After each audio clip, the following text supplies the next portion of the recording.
Video editing tutorial kung paano ko daw to ginawa. Shoutout sa leads natin na nagtatanong, na nagpapa-tutorial kung paano ko daw to ginawa.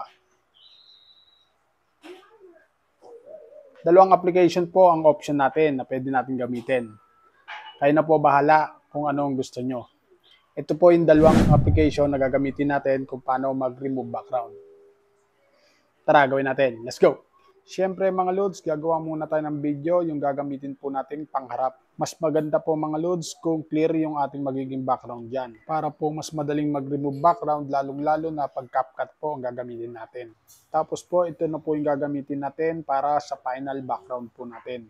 Unang gagamitin po natin ay yung CapCut. Add new project. Kunin po natin yung ating video na ginawa. Dito mga loads, focus lang po tayo sa gagamitin nating magiging front video. Ibababa po natin yan gamit ang overlay. Piliin po natin yung overlay sa baba. Then, dalhin po natin yan sa pinakaunahan. Ipantay po natin. Then, stay pa rin po tayo dyan. Tapos po, focus po tayo sa baba. Piliin po natin sa baba yung remove BG. Para sa mga nagtatanong kung bakit po hindi naka-pro yung ating auto removal, dahil hindi po ako nag-update ng aking CapCut. Old version pa po kasi ang gamit ko. Ngayon po, para sa mga updated na CapCut at gustong ibalik sa old version, i-recommend ko po yung dalawang loads po natin yan. May tutorial po sila dyan kung paano ibabalik sa old version yung CapCut na updated po natin. Magpatuloy na po tayo. Tap po natin yung auto removal. Kapag goods na, tap po natin yung check. Ito na po yung final result na ginawa po natin sa CapCut. Kapag goods na po tayo dyan, punta naman po tayo sa isang app na libre ang remove background. Sa ngayon.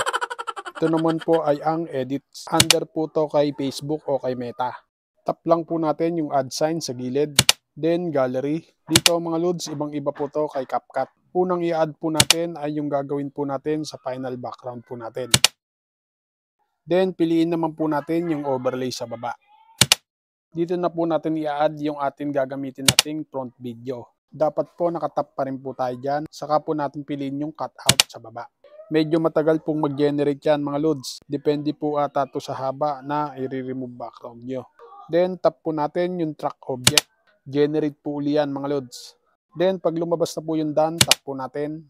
Dito mga loads, kayo na po bahala kung saan nyo ilalagay o ipepwesto yung gagamitin yung front video. Finally, kapag all goods na, export na po natin. Para po sa mga baguhan, sana po nasundan at sana po makatulong.